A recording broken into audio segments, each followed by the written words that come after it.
Everyone, कैसे हैं आप सभी। आई होप कि आप सब बहुत अच्छे होंगे। आज हम अपना आरबीआई का बचा हुआ पार्ट कंप्लीट करेंगे। ओके, हम आरबीआई की सब्सिडरीज पढ़ रहे थे और हमने यहाँ तक अपनी पढ़ाई कंप्लीट कर ली थी, यहाँ तक। ठीक है, आई जस्ट होप कि आपने ये वाला चैप्टर ज़रूर देखा होगा। नहीं देखा है तो प्लीज़ जाकर ज़रूर देख लीजिएगा, तभी आप आगे पढ़िएगा। ओके, एंड ये वाले भी हमने बात कर ली थी कि कॉइन्स कहाँ प्रिंट होते हैं, मिंट होते हैं। ठीक है, एंड कौन कौन से कॉइन्स कहाँ के बने होते हैं, इसकी आइडेंटिफाई क्या होती है, कैसे पहचानेंगे, तो ये सारी चीज़ें हमने आपके साथ शेयर की थी। अब नेक्स्ट वीडियो में हमें पढ़ना है कि आरबीआई की बची हुई सब्सिडरीज कौन कौन सी हैं। तो हम यहाँ से स्टार्ट करते हैं। Okay, security printing and minting corporation of India limited, यहाँ पे मैंने लिखा हुआ है, एंड इसका शॉर्ट फॉर्म हम कह सकते हैं SPMCIL। ओके, ये क्या है तो ये सब्सिडरीज है, लेकिन ये आरबीआई की सब्सिडरीज नहीं है। ये पढ़ना इसलिए इम्पॉर्टेंट हो जाता है क्योंकि इसके अंदर कॉइन मिंट होते हैं, और ये चीज़ मैंने आपको लास्ट वीडियो में भी बताई हुई थी। तो अगर आपसे पूछेगा कि security printing and minting corporations किसके अंदर आता है, आरबीआई के अंदर या गवर्नमेंट ऑफ इंडिया के अंदर, तो आपको पता है ना, गवर्नमेंट ऑफ इंडिया के अंदर, क्योंकि ये आरबीआई की सब्सिडीज बिल्कुल भी नहीं है। ठीक है, ये यहाँ पे हमने लास्ट वीडियो में बात की थी, अगर आपको याद ना हो तो हमने यहाँ पे बात की थी कि हमारी जो भारत की करेंसी है वो कहाँ कहाँ प्रिंट होती है। तो प्रिंट होती है आपको महाराष्ट्र, एमपी, वेस्ट बंगाल एंड कर्नाटका। तो महाराष्ट्र एंड एमपी में जो प्रिंट होती है ना हमारी करेंसी, वो इसी कंपनी के द्वारा प्रिंट होती है। एंड वेस्ट बंगाल एंड कर्नाटक में जो प्रिंट होती है वो भारतीय रिजर्व बैंक द्वारा होती है। ठीक है, एंड जितने भी कॉइन्स मिंट होते हैं वो भी SPMCIL के थ्रू ही होते हैं। यही कंपनी कॉइन को मिंट भी करवाती है, तो इसी के बारे में जानना भी ज़रूरी है।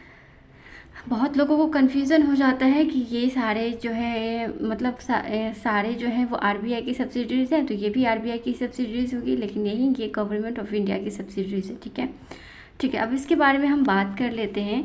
इसकी इस्टेब्लिश ईयर कब है तो 13 जनवरी 2006। ओके, हेडक्वार्टर कहाँ है इसका तो न्यू दिल्ली में। इसके चेयरमैन एंड मैनेजिंग डायरेक्टर कौन है तो मिस तृप्ति पात्रा घोष। ठीक है, अच्छा, इस कंपनी की रिस्पॉन्सिबिलिटी क्या क्या होती है, ये क्या क्या काम करती है, अच्छा ये भी देख लेते हैं। 2 security presses at Nashik and Hyderabad.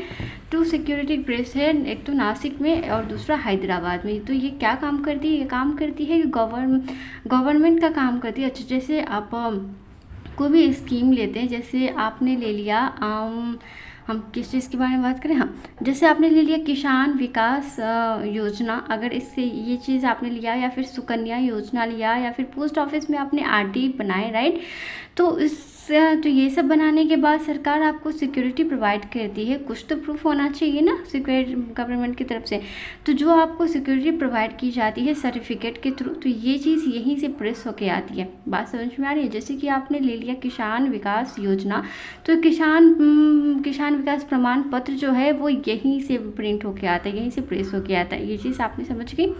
अच्छा, कोर्ट में जो आप स्टैम्प देखते हैं, स्टैम्प वो यहीं से प्रेस होके आता है। ये दोनों चीज़ें आपने अच्छी तरीके से समझ ली होगी। अच्छा, 2 currency note press at Dewas and Nashik, ये भी चीज़ आपने समझी, और ये चीज़ हमने लास्ट वीडियो में भी बताई थी आपको। 4 पेंट एट मुंबई, कोलकाता, हैदराबाद एंड नोएडा, ये भी चीज़ मैंने आपको लास्ट वीडियो में बताई थी कि कॉइन जो है वो इसी कंपनी के थ्रू बनते हैं, और कहाँ कहाँ बनते हैं तो मुंबई, कोलकाता, हैदराबाद एंड नोएडा में बनते हैं। अच्छा, 1 सिक्योरिटी पेपर मिल एट होशंगाबाद, अच्छा ये कहाँ है तो एमपी में, जो एमपी से होंगे उन्हें पता ही होगा। यहाँ पे पेपर मिल है, ये पेपर मिल कोई कॉमन पेपर मिल नहीं है, ये वो पेपर मिल है जहाँ से करेंसी वाले पेपर प्रिंट होके आते हैं। ठीक है, यही के पेपर से करेंसी बनती है। अच्छा, पेपर की हमारे इंडिया में पहले करेंसी पेपर की मिल नहीं थी। पहले जो करेंसी जो आती थी ना वो रसिया से आती थी, एंड वहीं से सारे देश का करेंसी पेपर लेते थे। लेकिन क्या हुआ कि पाकिस्तान भी वहीं से लेता था, मतलब सबका इंपोर्ट साइट वही था तो वहीं से सब लेते, तो पाकिस्तान भी वहीं से लेने लगा। तो पाकिस्तान ने अपना अलग ही दिमाग चलाया एंड उसने अपना, मतलब सबका तो एक ही पेपर होता था ना करेंसी का, तो उसने अपना दिमाग लगाया और भारत के लिए वो फेक करेंसी बनाना शुरू कर दिया। तो इस वजह से भारत ने कहा कि नहीं, हमें अलग हो जाना चाहिए। तो भारत ने अपना अलग ही करेंसी मिल बैठाया और वो बैठाया आपको एमपी में, ठीक है। तो ये जो करेंसी मिल है वो भी यही कंपनी देखती है, ठीक है। इतनी बात आपको समझ में आ गई होगी और इसमें बहुत ज़्यादा समझाने वाली बात नहीं थी, जो बात है मैंने यहाँ पे सारी लिख दी है। अच्छा, नेक्स्ट हम देख लेते हैं अब नेक्स्ट सब्सिडीज कौन सी है। तो reserve bank information technology private limited. अच्छा, टेक्नोलॉजी प्राइवेट लिमिटेड से ही आपको पता चल रहा होगा कि ये किस चीज़ के बारे में बात हो रही है। ये बात हो रही है आपको टेक्नोलॉजी के बारे में। तो रिज़र्व बैंक का जितने भी इंटरनेट कनेक्शंस हैं, जितने भी साइबर चीज़ें हैं, वो सारे जो है वो यही कंपनी देखती है। जैसे आरबीआई का, मतलब कोई भी वेबसाइट हैक ना हो, उसकी वेबसाइट पे क्या चल रहा है क्या नहीं चल रहा है, तो सारी चीज़ें यही कंपनी हैंडल करती है। तो ये चीज़ आपको ध्यान रखनी पड़ेगी, ओके। इसका हेडक्वार्टर कहाँ पे? हेडक्वार्टर आपको मिल जाएगा आपको मुंबई में। फाउंडेशन कब हुआ था? तो 2016। इसके चेयरमैन कौन है? तो सचिन चतुर्वेदी। और सीईओ कौन है? तो मिस्टर आतिक उमर वसीर, ओके। और ये आरबीआई का साइबर सिक्योरिटी है, मतलब ये आरबीआई का जो है वो साइबर सिक्योरिटी को संभालता है।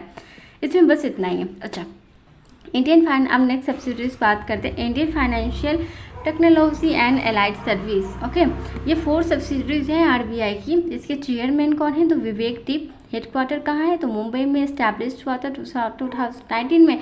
और ये आरबीआई के सारे कंपनीज को देखता है, मतलब आरबीआई के सारे कंपनीज मतलब आरबीआई के जितने भी सब्सिडीज हैं ना, वो सारे चीज़ें यही देखता है, ठीक है।